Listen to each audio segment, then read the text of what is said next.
Hello and welcome to today's webinar, Skills are the Key to Unlocking the Employee Lifecycle, hosted by SAP Insider and presented by Eightfold. I'm Caio Lima from SAP Insider, and I just have a few announcements before we begin. This webinar is designed to be interactive between you and the presenters. We invite you to submit your questions using the Q&A text box. After the presentation, the team will host the Q&A session and will answer as many questions as time allows. A copy of today's presentation will be mailed over to you following the presentation. Now, Eightfold team, over to you. Hello, everybody. Welcome. Good morning, good afternoon, good evening, depending on where you are in the world. We appreciate you joining us today for this session. We're also really excited to partner with SAP Insider for this webinar. My name is Jason Serrato, and we're here to present this session titled Skills are the Key to Unlocking the Employee Lifecycle. I'm joined by my colleague, Carly Ackerman, who's a director with Eightfold. She works in our customer experience group, and I'm also joined by Craig Powers from SAP Insider, who's a research analyst with the SAP Insider team. I work in our product marketing organization, covering our talent management offerings for Eightfold. And prior to Eightfold, I was formerly a Gartner analyst and HR executive that was the head of the talent acquisition function in a former life. We're excited to have you join us for today's session. We have a wonderful presentation to walk you through. The first thing we're going to talk about is skills as the through line for talent experience, the forces driving the need for this change, what HR can do, and then we'll open it up for some discussion in Q&A. And along the way, we'll also include a couple polls during the slides and during the content to try to make it as interactive as possible. So be prepared when those polls pop up.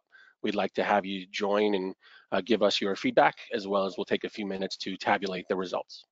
And with that, I think we are off. So, it was already part of the title of this session and listed on the agenda slide, so we aren't giving away any early secrets. Skills are the through line connecting all aspects of the employee life cycle. The issue is this isn't a secret, but it's also not easy. It requires a deeper and more dynamic look at your workforce and the actual work at hand. Skills contribute tangibly to key milestones or activities in a standard talent life cycle. They also facilitate and enable the more intangible components of a total talent experience. They do things such as create inclusive career experiences with equitable outcomes for all. They help facilitate access and exposure to internal and external opportunities, and they help in driving long-term employee engagement. But as HR, with everything that's on our plate, the challenge is how do we operationalize this? And what do we stand to lose or risk if we don't? Within the talent lifecycle, there are a number of touch points, as you can see here, between the organization and an employee. And what makes an organization skills-based is the fact that skills sit at the center, driving the experience, both from the HR perspective and the employee perspective. Skills become the fuel that drives these processes, and skills are at the heart of the talent strategy, which, if successful, should be very closely tied to the business strategy. In this way, a skills-based organization is more nimble, adaptable, and responsive, tracking skills needs dynamically and matching and aligning talent as business needs change. And as much as a skills-based approach tries to help the employee experience, it also operates very similarly. Employee experience is more than just an employee's time spent at work, and an employee's skills are more than what they have demonstrated to date for you as an employer. So both require a more comprehensive approach. The other challenging element of this is historically, we've tried to track skills information built around the role that someone has in an organization. And as a result, we have only had a partial picture of what someone can do. And there's this concept that we've been discussing at Eightfold of free agent skills that a person may have that are not on your radar, but could be the exact set of skills you need for the next big initiative. So, you are more than your role. And with advanced technology, AI gives you the power to take skills beyond the job, taking a more dynamic approach to talent, but also accounting for other things beyond just the role someone does, like projects or activities or learning opportunities that tie into the broader experience of an individual throughout their career. As talent, as employees, we are more than our role, and we need to pay attention to everything else that happens in the world of work to be able to have a more comprehensive talent profile that helps the organization understand all the skills that we bring to the table. So next, we want to shift over to our first poll of the day. And as you can see here, we're going to ask this question: which force is having the greatest impact on your talent strategy today? So if you could take a few minutes, if we can have our technical team help with the poll.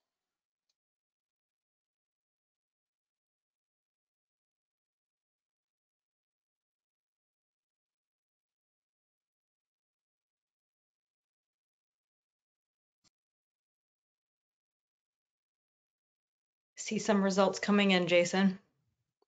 All right.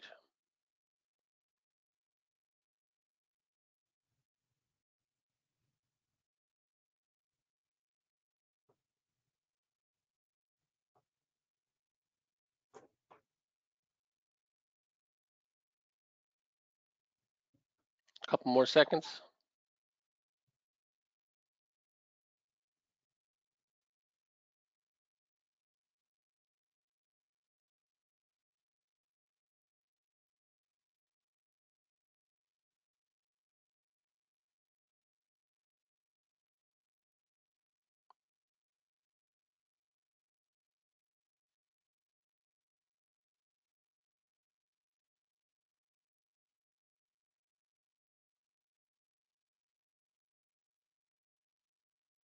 Hopefully everyone has had a chance to answer the poll. Are we able to see a few of the results here? So what force is having the greatest impact on your talent strategy today? 75% responded as the word to fill skill gaps. Carly, I want to transition to kind of have a discussion with you on this. What have you been hearing in the market about some of the key pressures impacting organizations' talent strategies working so close with customers out in the field? Yeah, so a lot of the research we're going to share in this session happened before the word recession became a real looming reality for us. But that said, we're generally seeing two buckets of forces that we're going to step you through in the next couple of slides.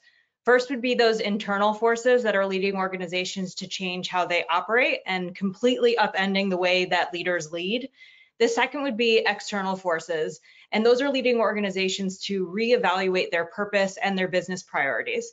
But certainly we expect to see that some of these will continue to shift as priorities continue to shift and as we watch the economic downturn play out. So I think from there, I'm actually going to pick up, Jason, if that's okay. Sure. So as I mentioned, we're seeing this duality of internal and external forces that are pressuring organizations to take a really close look at how they approach talent strategies. So we're going to double click on each side, and we're going to start with the internal forces. So first, we're seeing increased organizational complexity. We're seeing much wider use of contingent workers, broader adoption of hybrid workforce practices, and even some fully remote workforce designs, despite what we're hearing on Twitter from a few notable leaders.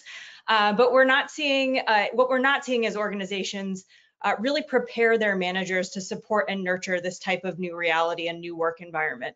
I actually had the pleasure of attending the Irresistible conference hosted by the Josh Bersin Company recently, and I was really struck by their research, which pointed to the fact that we've kind of arrived at this point in the future of work continuum, where organizations aren't just upskilling their workforces, they're actually having to weather an entire evolution of an industry. So an organization going from core banking to cryptocurrency, right? It's just a complete and fundamental shift of the business model and what they're trying to drive towards.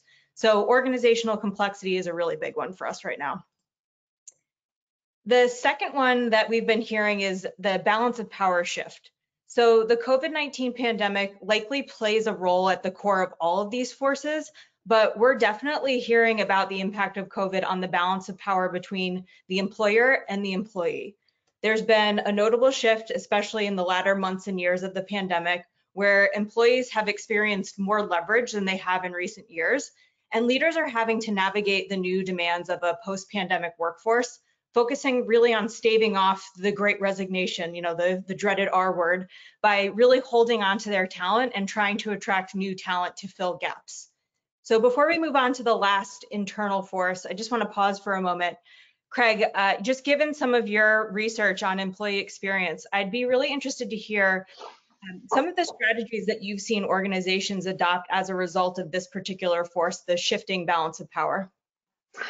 Well, you were talking about skilling, and just as a broad note, when we were looking at our CIO research this year for CIOs and executives, tech executives, training is so much more important. Upskilling is so much more important because of what you're talking about. That hiring and retention has become such a bigger challenge than it was last year.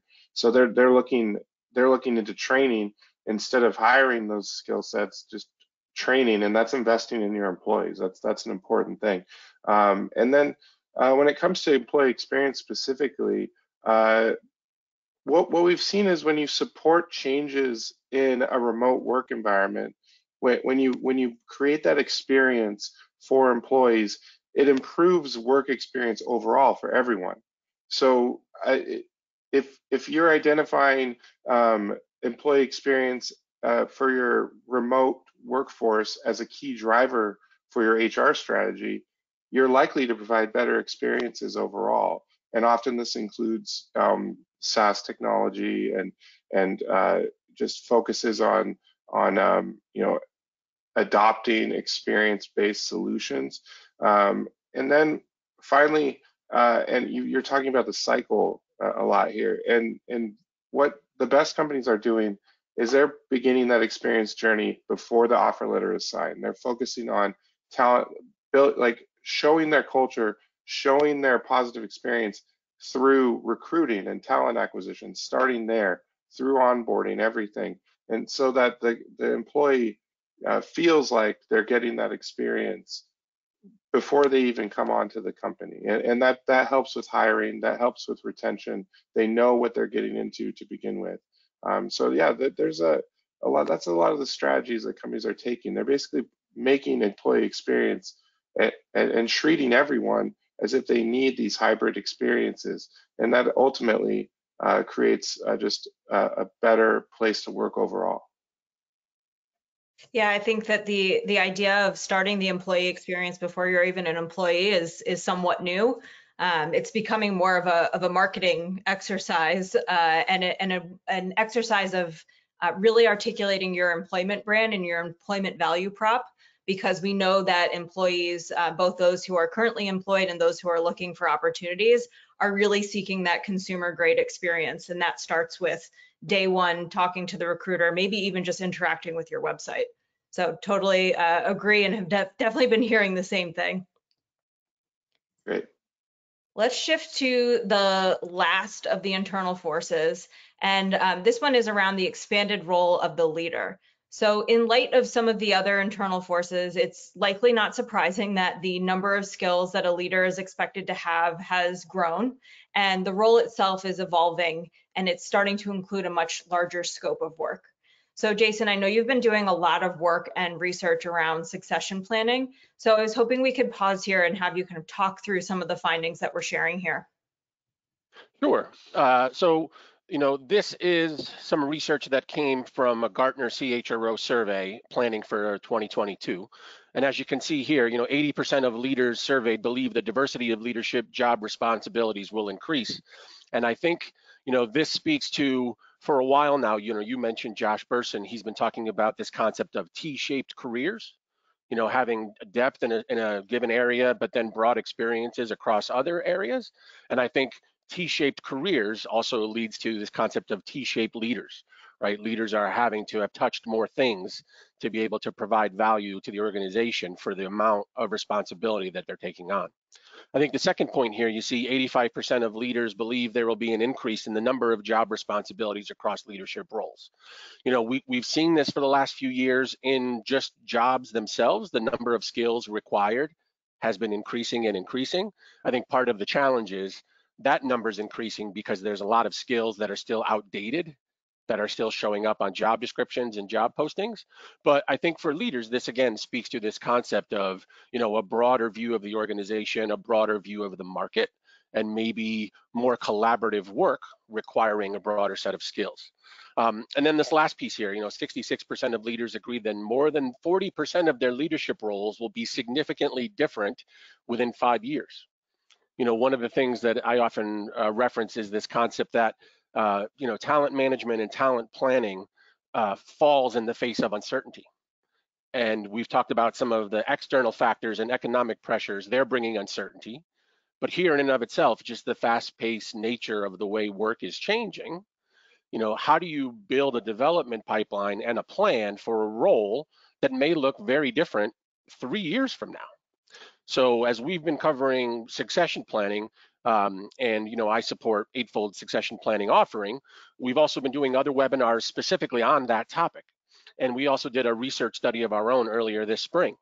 Almost 3 out of 4 organizations say succession planning and getting leadership skills right is a key priority. However, many of them are still taking traditional approaches. When we just held our webinar a few weeks ago, we asked the attendees, how often are you going through succession planning exercises? How deep in the organization do you look when you're building out succession plans? And what type of tools do you use to carry out these activities? For all 3 of those questions, the response was almost half the audience said they were doing succession planning once a year, only doing it to the senior executive level, and we're still using manual processes, if not an Excel spreadsheet. So when we think about becoming more agile, using a dynamic skills approach, as well as focusing on kind of those emerging skills that are appearing in organizations so you can prepare for how the work is changing, you need to go deeper into an organization because the emerging skills most likely are surfacing where you're not looking today. The other piece is you probably need some advanced technology to understand how skills are changing dynamically over time. I mean, if you think about 15 of the top 25 most in-demand roles, they didn't exist 15 years ago. And that curve is just getting faster and faster. And then, you need to do it more than once a year. If you're planning for something that you already know is going to change within the next 3 to 5 years, and you're only doing the planning part of it once a year, you only get 3 or 4 cracks at it to get it right. So, from a succession planning perspective, taking a more skills-based approach definitely requires a new approach and new practices and maybe even some new tools. But I also think there's another element of this for the broader workforce, and that's around like internal mobility and internal movement. If you're going deeper in the organization in these talent reviews, you are helping identify who's ready or who's available to take on additional work or to move over to other teams. And when you start to unlock that and increase movement, that also can feed and inform your succession plan, as well as just growing skills amongst your workforce. Yeah, one of their points that really struck me was this idea of looking into the future and what are some of those skills that might be coming down the pike. It kind of takes me back 4 or 5 years when I was doing workforce transformation consulting, and the idea of looking into the future and looking around the bend at what are those future skills was mind-boggling and not even really considered a possibility. I remember we actually called it, my team and I called it the crystal ball idea.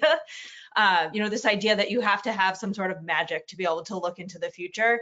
And it's really amazing to see that the technology advance as quickly as it has to allow us to do some of that predictive modeling and start to understand, what are some of those skills of the future that are going to be needed at all levels, leadership and otherwise. And I think to your point, thinking about the skills that you can build earlier in your career to set you on a path of a leadership trajectory. We now have the ability to do that using tools like a talent marketplace to get the experience that you might need to do that in the future. So this has definitely moved out of the realm of magic and into the realm of reality, which is very cool to see. So with that, we're going to turn it over to another poll to the audience. So this time we are asking, which of the following do you think is the most important pertaining to employees? And, have a mindset of creating the right type of experience to hold on to employees or to attract really strong talent. So while folks are answering that, let me release the poll to the audience. All right, so while you are responding to that, I have a question for Craig. So I know a lot of your research has centered on the role of HR technology, specifically as it relates to creating and nurturing a meaningful and attractive employee experience. So I was hoping that maybe while folks are answering this poll, you might share examples of organizations who are leveraging technology effectively with the focus on really retaining that top talent. Yeah, so broadly, organizations that are more successful in this, they're making employee experience central to HR transformation. So if they're transforming, not even just HR, all of their technology and processes, they're focused on building the right experience for their employees.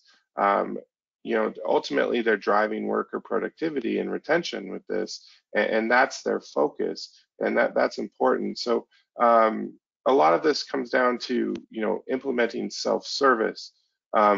They're they're supplying employees with important data about their work and about, as you were talking about, their succession planning, about their performance management, their opportunities that they have, the opportunities for training they have. The more data that employees can access themselves, they can access on their time through self-service, and the more insight that they have, that has become more successful. Another idea that I've heard from companies is to kind of use customer experience as an example for employee experience. Obviously, when we're trying to attract customers, we want them engaged.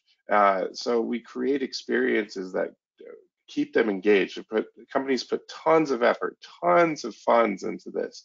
Now, companies should be focused on doing the same thing for their employees, because like engaged customers are better employees, engaged employees are better employees. So thinking about how we build customer experiences can kind of drive better company performance because you have more engaged employees.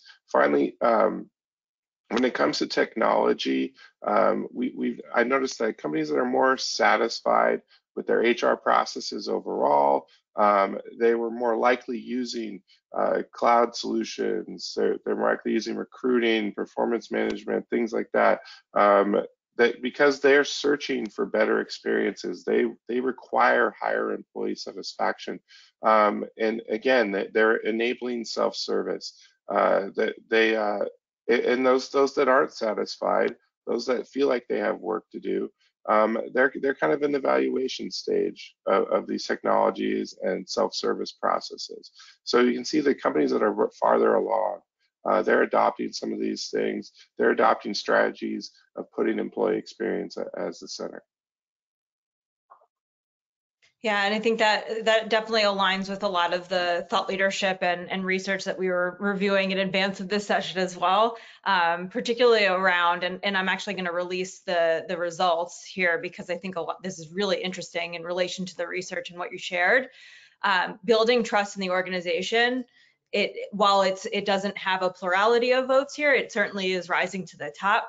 And it's something that we've definitely been hearing, especially as we dig into the employee experience research. I recently hosted a webinar on specifically focusing on EX, and trust was the theme throughout. Similarly here, didn't necessarily have the greatest number of votes across every single organization researched in advance, but it was similar to how we're talking about skills as the through line. Trust has become a red thread as it relates to creating what we were talking about as the irresistible employee experience. So definitely hearing that. What's also interesting here is to see managing burnout rise to the top. We know that that's been top of mind since the beginning of the pandemic, and frankly, the pandemic just shone a light on something that existed before the pandemic. Flexibility of work schedules and locations, definitely something coming out of the pandemic. We have seen the art of the possible as it relates to people working remotely. So I think people are really demanding that organizations take a look at how can we enable this in the long run while balancing the fact that we can we tend to be more productive and have more of those serendipitous moments when we are in person. And then towards the bottom, focusing on creating an inclusive work environment and providing visibility into career opportunities. So thinking through that path that folks might have within your organization to create a long-term career. Okay, let's hide those results and let's shift to the external forces. So the research that we looked into suggests that workers are seeing organizations in a completely new light. And they're seeing an organization, and particularly the organization that they work for, as a social safety net in the wake of years of economic, political, social upheaval, right? There's just been a variety of disruptions where the trust that we may have had in other institutions in the past is really shifting to the organization as that place where you can go to seek the trust that you're looking for and the comfort that you're looking for from a social perspective. So workers want to feel that they can trust their leaders, their organizations, particularly with their well-being, and that can also translate into the well-being of their families as well. So Craig, I'm going to put you in the hot seat again. I'd be interested to hear if you've seen examples of organizations leveraging, whether it's technology or strategy, to deal specifically with burnout, especially knowing that that's something that's top of mind, second in the list of items that the audience voted on. Yeah, obviously, and to add on to that, burnout, especially as companies went more remote, not knowing when to turn off has been a big issue. One thing we've noticed is that companies that are more satisfied with their HR technologies or HR strategies, they're much more likely, about 15% more likely, to promote increased employee satisfaction. They're focused on that through employee experiences. So satisfaction needs to be a core requirement of your technology strategy. And then what can you do to help some of these things from a technology perspective? One thing I've suggested is, explore, and I've seen the better companies are doing, is exploring technologies that kind of reduce repetitive and mundane tasks for your HR practitioners, for other employees, your managers. So looking at automation and self-service, as I've said before, reduce the menial tasks that employees are doing.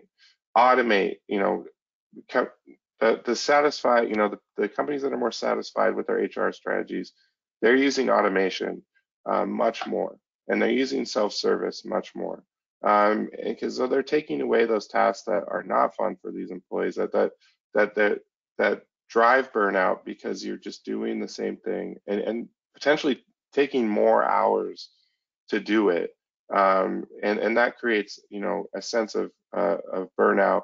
And at the same time, finally, and another strategy, companies are looking at workforce management tools and data, and having that data allows you to analyze that information to make sure that your companies are not your employees are not overworking, that they're actually being paid for the work they're doing, all that, and that leads to satisfaction.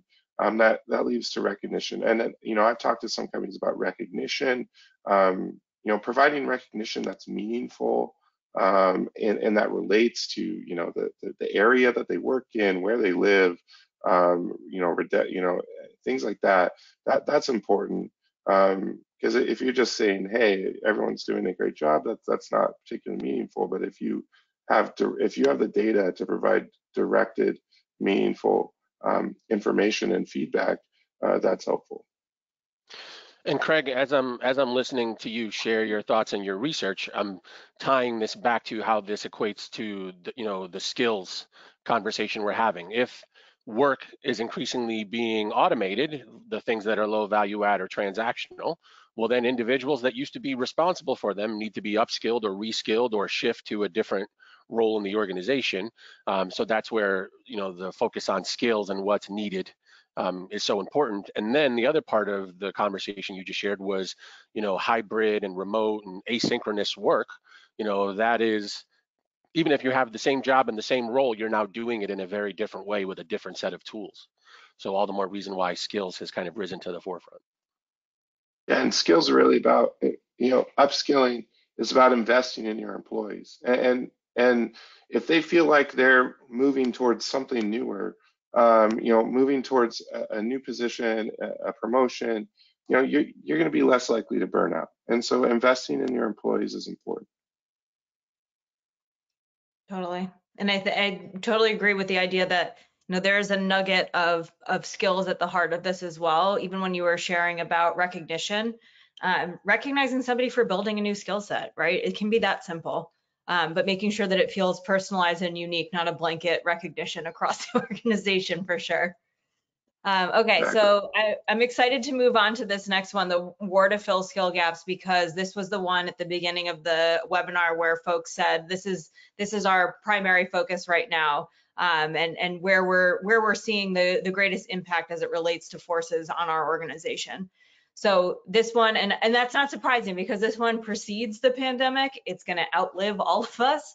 The war on talent, it's absolutely not new. But we're certainly seeing an uptick in organizations who are taking that problem and actually parsing apart and extrapolating it to the level of skills, and skills being those fungible items of currency, so to speak, where we can use that currency to match talent from a workforce supply perspective to actual demand for work. So what we're seeing is that employees who feel that their skills are not being put to good use in their current job, they're actually 10 times more likely to be looking for a new job than those who feel that their skills are actually being put to good use, that the highest level of value that they can deliver based upon their skills is actually something that's being achieved within their work environment. So Jason, knowing that you and I really focus on how AI can help organizations supercharge this ability to match skills to opportunities, maybe even help organizations match skill gaps to learning opportunities. Do you have any stories of organizations who are tackling this particular force head on by actually flipping it and looking at it as a problem that might be addressed internally rather than externally? It's a great question, and I think there's a couple of ways I've seen potential answers to this. I think they all require the HR and leadership team coming together to look at work differently and look at roles differently. A few years ago, and you mentioned how a lot of this was happening before the pandemic. It definitely was.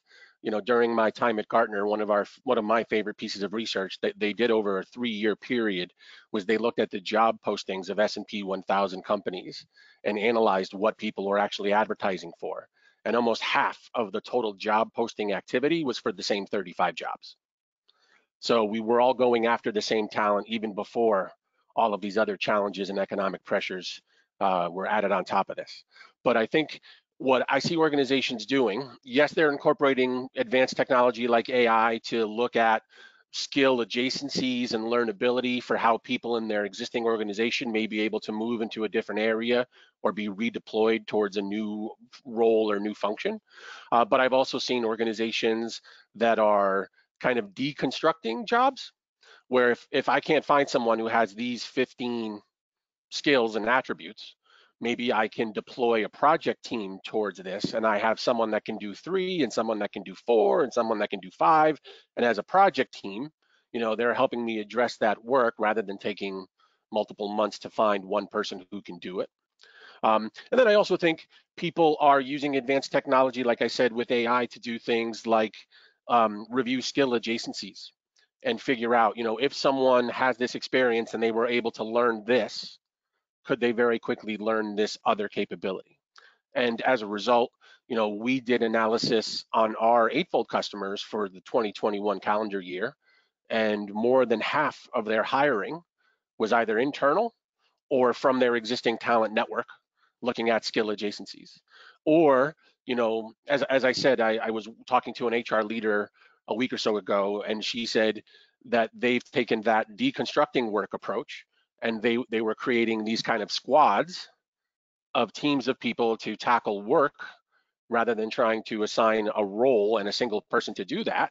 And as a result, they were deploying an internal talent marketplace, but also like that requires a change in the way people lead, right? We've talked about for the last decade the challenge HR has with breaking down data silos. And one of the things that this organization shared with me is they've had to break down management silos, right? If you're taking that approach and you're doing this collaborative work, you have to lead in a very different way. So I think there's a couple of ways organizations are responding to that challenge. But again, I don't think knowing that it's a challenge is difficult. I think the response really is, how do you tackle it? And, it's not always that easy. You mentioned earlier magic. One of my favorite quotes related to that is, magic is not knowing how a trick is done. It's the art of performing the trick, right?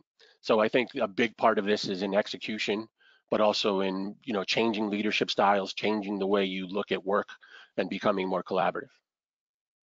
We're about to get to some of the tricks in helping folks master the artistry behind the magic in terms of what folks can really do. But we have one more force that we wanted to get to, and that's crisis response. And I think this one is very, very much tied to the idea of perceiving an organization as a social safety net. Workers want to know, and again, trust that their organization can handle a crisis efficiently and effectively. We know that crisis responses can make or break opportunities for organization. They can completely change brand perception, both from an actual product perspective, but also from an employment brand perspective. You want to be attracting the right people to your organization. So the way that you're responding to a crisis and some of the messages that you're putting out there are definitely going to change the composition of your candidate pool. So one last question for you, Craig, before we shift into sharing some of the answers. Has any of your research dipped into this particular aspect of trust as it relates to responding to crises, which seem to be just kind of ever happening in the recent years?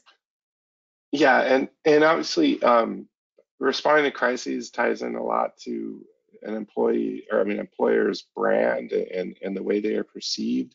And in my employee experience research, that was one of the right up there with productivity and other and retention as one of the top motivators for companies to invest in employee experience. So companies are seeing improved employee experiences as a way to build that trust and build that brand perception. And yeah, when it comes to crisis response, yeah, employees not having trust that a company can deliver. That's a part of building trust. Is I talked to another another HR leader recently, and it's about delivering on your promises. And if you're delivering the experiences that you promised, like what we talked about when you start that process in talent acquisition and everything, then your employees will trust you more because you are delivering on those promises.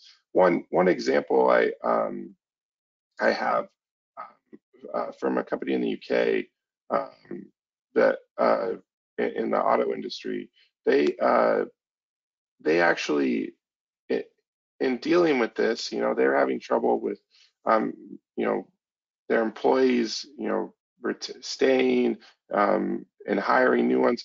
So they built a whole strategy around providing the tools that employees would need. For example, developers, the development tools that would be interesting for them to use. And so they delivered on a promise of, you can come here and get better in your craft. And so that's just an example of a way a company could do that. But yeah, when it comes to trust, there's just, it's so much about, and that ties so close to employee experience, because your employees inevitably are the primary evaluators of what your brand and what the status of your company is. They're out there telling people that they're the most trusted advisors when it comes to that, and so delivering for them is where that starts, and where they can start to begin to trust that you can handle other crises and other things. I think this ties really nicely to the point that Jason made earlier around the leadership skill set needing to expand. This is all about making sure that leaders and managers have the skills that they need in order to be those folks who impart the trust upon the frontline workforce. It's one thing to say, you know, or to put out a message in market around your response to a crisis, but it's another to follow it through with strong leadership and management. So definitely seeing, again, the through line of how skills, in this case, more at the leadership and managerial level, becoming an important ingredient to solving for this particular force. So with that, I think we can all agree that these internal and external forces are amounting to just a ton of new pressure on organizations at every level, from the front line all the way to senior leadership. And we mentioned at the top that skills really are the through line in terms of the strategies and the solutions that HR can bring to the table to actually start to move the needle against some of these pressures and position the organization to navigate the pressures more effectively. So before we shift into giving you all of the secrets to perform the magic, one last poll. Where is your organization, moving this around, on its own journey to adopting more skills-based practices? And that can be strategic, that can be technology. We just want to understand where you think you are from a maturity perspective. So I'm going to launch that poll. And while you're responding, Jason, a question for you. You know, you've mentioned that you've been hosting a lot of webinars and podcasts on this topic and related topics. So where are you seeing the majority of organizations landing on, let's call it a spectrum of maturity as it relates to adopting skills-based HR practices? Are you seeing them start to shift up the curve? Are they getting stuck in certain places? What are you seeing in the market? I definitely think there's a stronger focus on skills as building blocks, and trying to identify those skill mixes within an organization, as well as trying to use additional data and tools to better plan and predict for the future. But there definitely is a maturity curve. I would say, you know, one of the challenges we have is there's kind of two approaches. There are some tools that are built around looking at jobs data to help plan for this, and some approaches that are built around talent data to help plan for this. If you're utilizing jobs data to plan for this, you know, we have a challenge. Much of our jobs data is outdated. If you think about it, you know, as the number of skills keep increasing on job descriptions, there's also research that shows almost a third of those skills are outdated or no longer needed. So we need additional data sets and a more dynamic view to actually have proper planning. So I think that's one of the stumbling blocks in getting started. But I also think, you know, it does kind of require more agile and dynamic working teams, leadership teams, you know, using tools like internal marketplaces and using them strategically, not just turning them on and letting them, you know, carry themselves to wherever they go. When those things aren't necessarily deployed strategically, what happens is some people may use internal marketplaces just to kind of hand off work that their team doesn't want to do and try to just, you know, get additional resources through a project team. You know, that may be helpful for the moment, but that doesn't necessarily prepare you for the future. So if you can actually plan for what type of work and what type of projects goes into those marketplaces, you can actually help develop and upskill and reskill your workforce for the future while still kind of meeting the challenges of today. I also think, you know, as you get higher up on the maturity curve, I haven't seen many at this stage yet, but there are many organizations that are starting to really explore this. You know, they're even taking like a pay for skills approach. Whereas if they understand what skills are the most important and what skills they're trying to develop, they're factoring that into their compensation practices. So no longer is it just, you know, a labor grade job level, job description type of compensation discussion. Now it's really getting down to the skill level. Yep, totally agree. And what really resonated for me in your explanation there is, you know, there's not a shiny tool that's going to answer any of this. It really needs to start with strategy and making sure that that strategy is tied to overarching business priorities and longer term strategic imperatives, because it really needs to be tied through to driving value for the organization. So some interesting results here. It looks like most folks are kind of in the middle of the road. They understand the value prop. They're starting to explore the opportunity, maybe attending webinars like this one to get some ideas as to where to start.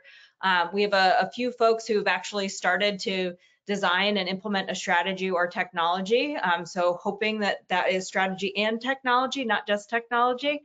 And then we have a few folks who are still, trying to understand the value prop and maybe are a little bit skeptical about this idea of moving to being more skills-based. So hopefully we're helping to influence some of the decision making and the process for those organizations. So enough of us talking about what we're hearing. Let's talk about what organizations can do. We wanted to offer up 5 actions that HR can take to leverage skills to unlock workforce potential and to address some of these forces that are challenging the status quo at this point. So let's start with making skills understandable and actionable. We see a lot of organizations implement a tool like I mentioned before, or maybe they buy a skills ontology and they think, voila, we have it. We've got the silver bullet. Everything is solved.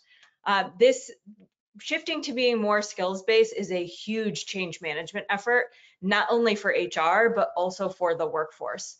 So you obviously need to make sure that the HR organization is bought in, understands the value, is working closely with the business to enable this. But for employees, they need to see their skills data, they need to see skills pop up in their day-to-day work, and they need to see how their skills are tying to value delivery. So whether that be in how they're being recognized for the work they're doing or direct implication of their skills on their day-to-day work, employees need to see this stuff happening all of the time so that they realize and recognize the power and how skills really are central to their work experience. If I could jump in real quick, this is exciting. If you go back to the of course, the way those three boxes actually tie into the discussion we just had is, from an employee experience perspective, all 3 of these approaches help increase transparency for the organization and help people kind of find their path or understand their opportunity. But one of the things you mentioned, Carly, was burnout.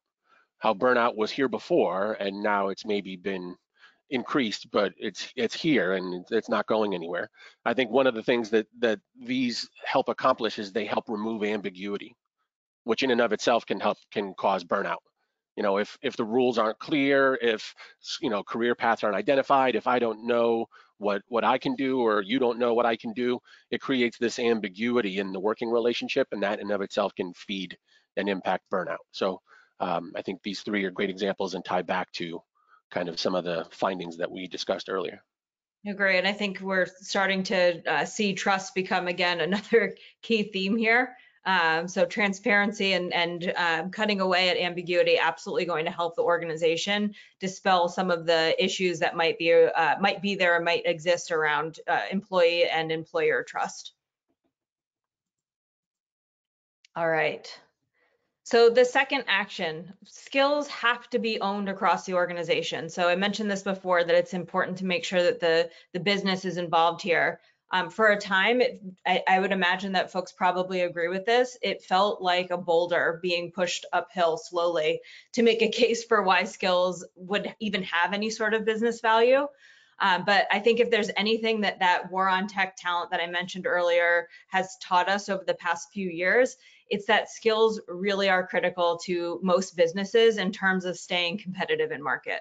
If you're going to weather an entire industry change, you're going to need to understand what skills you have and what skills you need at the level of the business so that they can weather the change of how their own businesses are evolving.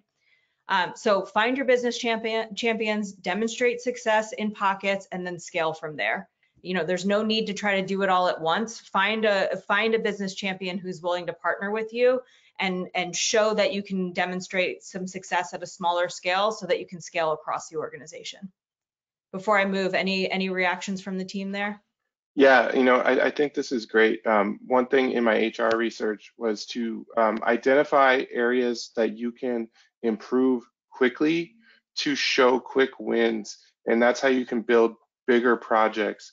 And maybe working on skill sets and building out that is something you can do quickly. And ultimately, you're talking about offering up visibility to the employee into their own career path within a company. And that's a huge part of employee experience, is knowing where you stand. and having that data about, you know, good or bad, where you are, and that's just a huge part of building trust and transparency, as Jason said. Yep. And I think we're going to hear more about that through these steps of making sure that employees understand their own skill sets and really have access to their own data. So the third action. So we mentioned before that skills can be considered the currency for matching talent and workers to opportunities. And with new AI-powered tools, we have what we really need to be able to enable internal mobility and letting people kind of move around the current organization rather than looking for opportunities externally. But as I also mentioned, buying the shiny tool is one thing. Building a culture of mobility is completely another thing. So we know that leaders can be tempted to hoard talent. We've seen organizations go so far as to actually implement incentive structures and real accountability among their leadership teams to let their people grow and develop. And sometimes that means letting their people go and exploring new opportunities. So while skills and tools can really help enable this, you really have to think about the culture and the strategy to be able to power it and sustain it long term. Let me pause there to see if Jason. And oh, sorry, you got me going again. Like an alumni, a happy alumni is your biggest champion. And so if someone leaves your company happy, you know, there's a much likelihood they're going to come back, but they're also going to promote your company and send other good talent your way. So it's a huge part to, yeah, like invest in your talent and don't hoard them. Don't try to protect them from other companies. Make sure they are growing. Absolutely. And I'll just add, you know, this may be a challenge for people, but at our recent Eightfold Cultivate conference, we actually had a CHRO who shared that she had members of her HR leadership team actually move around and rotate to try to model mobility within the organization. That if, you know, the leadership team can put up with the challenge of moving people and potentially losing people for the benefit of the organization, you know, if they can model it, so can the organization. Walk the talk. Right. All right. And I think this was mentioned earlier, but democratizing skills, work, and opportunities. So a close relative of internal mobility is the talent marketplace. And that's a place where workers can go to find everything from, maybe it is a new job opportunity internally, but also maybe it's a business resource group. Maybe it's a learning course that's going to help them fill a skill gap. Maybe it's an opportunity to be or to have a mentor. This is how we start to democratize access to skills and to skill building opportunities and really give workers and the workforce the keys to their own career. So we'd mentioned before, you know, make sure that employees feel like they have some ownership and agency here. This is where that comes to life. I'm going to pause there. I'll just add, you know, as you're using tools like this and, you know, increasing mobility and making opportunities more visible, you know, in addition to, we've talked about, you know, actual jobs and projects, there's a lot of other types of assignments or development opportunities that could be included in initiatives and platforms like this. So employee resource groups, you know, community volunteering. There's a lot of different types of organizational touch points where if you include them in a tool like this, you know, not only is it a more comprehensive kind of employee experience, but you're also able to track the skills that may be developed during those other types of projects and assignments. So Yep. I think, you know, it's a whole new way to look at this, but all kind of coming back to the focus of both developing and tracking skills. Yep, it's enabling a culture of continuous learning. All right, and our last tip, throwing it all the way back to our original slide where we kind of gave away the answers at the beginning of the session. Skills are an imperative that the organization needs to embed across every point of the talent life cycle. And that's going all the way from, I was gonna say hire to retire, but Craig, thinking back to what you shared earlier, it's even before hire. It's in your marketing, on your career webpage. Skills can and will become the fabric of an organization that ties the entire thing together, the work, the culture, the values, everything that the organization kind of stands for. So we might be a little bit biased here, but we think skills really need to be part of everything that an organization does. And that's where you're going to start to see skills move the needle on what an employee can do and how employees can drive value for your organization. So before we open it up to questions, any final reactions here? And I would encourage the audience to populate some questions so that we can have a little bit of back and forth. Yeah, obviously, in addition to HR research, I've mentioned I do executive research as well. And when they're building out those strategies, it's most effective if when you're building out your big strategies, if you're tying skills to certain business processes, and you can then strategize on how you hire skills, and then employees know specifically the tools they need and the tools they need to gain to succeed at your organization. So it just it's just making things easier to process for everyone along the way, and then being much more meaningful in the HR actions that you're taking. And I would just say, when you take a skills-based approach, not only does it increase transparency and visibility, it increases opportunity. So when you're focusing on this at the skill level, it removes other barriers that have traditionally been in people's way to advance their careers or develop their careers. No longer is it, a matter of proximity or a matter of tenure, right? Or experience. It's more expertise and exposure. So you may find additional hidden talent in your organization, but you may also create a very flourishing career for someone who may not have had that opportunity under other constructs. So there's a lot of added benefits.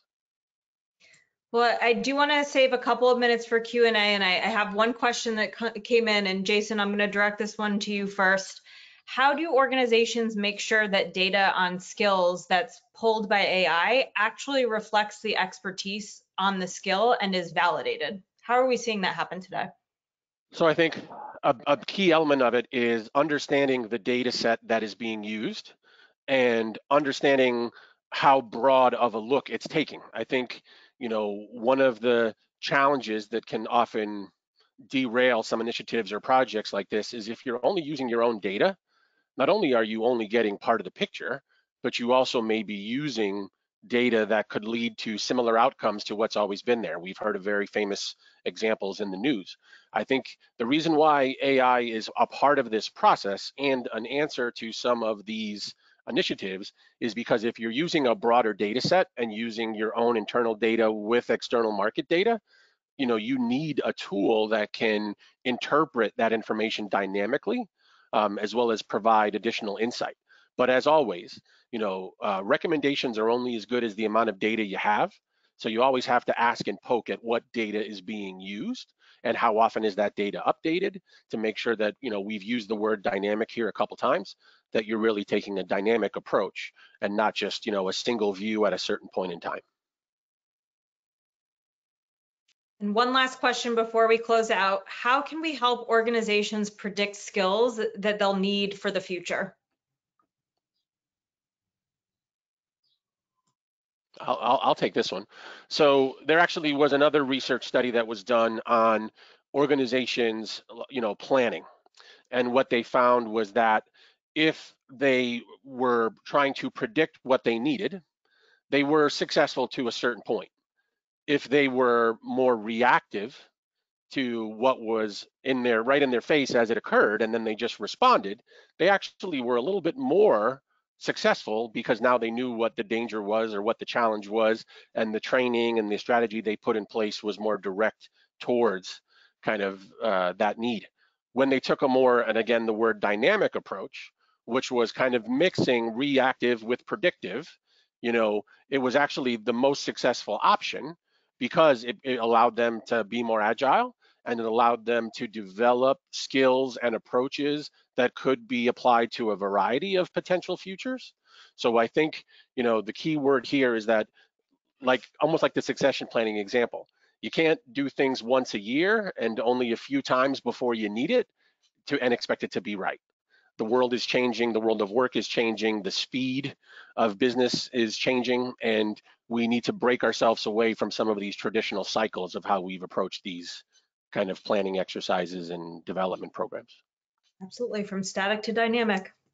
Well, with that, I'm going to hand it back to our host to close us out. Thank you for attending today's webinar. Shortly after the live event, you will receive an email reminder to access the presentation demand. On behalf of SAP Insider and our guests at Eightfold, thank you for your time and have a great day, everybody. Thank you.